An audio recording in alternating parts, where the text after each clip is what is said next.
Welcome, in front of me is an ASUS ZenPad 3S, and today I'll show you how to enable portable hotspot.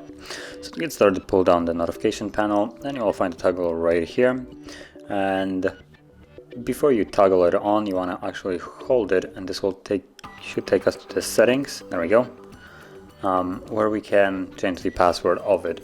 So there it is, portable Wi-Fi hotspot. You want to tap on it.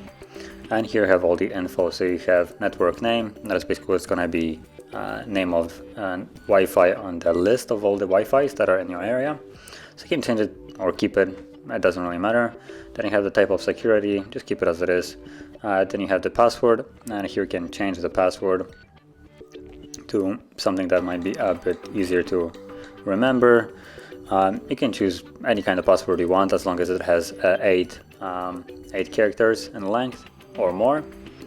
And from there you also have the AP band, which will allow you to, for instance, choose 5 gigahertz or stay with 2.4.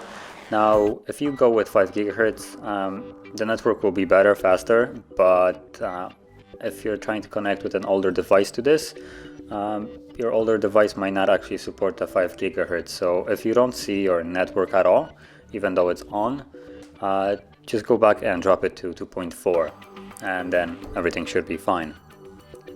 And then you also have the option to disable Wi-Fi hotspot when it's inactive and by default set to 5 minutes, but you can change it to whatever you want. You can keep it indefinitely on if you also wish to. So select whichever one you want, and from there tap on save, and you're all set. So you can then either turn it on from here or from here, it doesn't really matter. As you can see, now that I turn it on, it will be on in here as well. And you don't actually need to go back to the settings. Once you set it once, it's kind of like the set and forget kind of thing, because now all you need to do is just toggle it on and off from here. So if you found this very helpful, don't forget to hit like, subscribe, and thanks for watching.